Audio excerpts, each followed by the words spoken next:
प्रत्येक गोष्टीची किंमत फक्त 2 वेळाच समजते, एक ती मिळण्यापूर्वी आणि दुसऱ्यांदा ती गमावल्यानंतर. मधल्या काळात तिची काहीच किंमत नसते. मागे मागे धावल्यानंतर जे पुढे पुढे पळतं तिथे थांबायचं असतं. ध्यानीमनी नसताना जे मिळतं त्याला जीवापाड जपायचं असतं.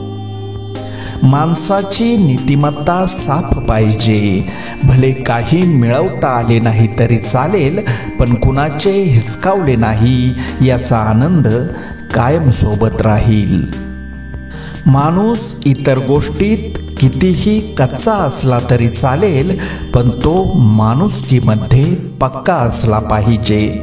पद महत्त्वाचे नसते, आपल्या विचारांची गुणवत्ता महत्त्वाची असते. मधावर पहिला नैतिक हक्क हा फुलांचा असतो, पण मध चोरून पोळ्यांमध्ये साठवणाऱ्या मधमाशांना त्याचे श्रेय दिले जाते. समाजातही असेच असते.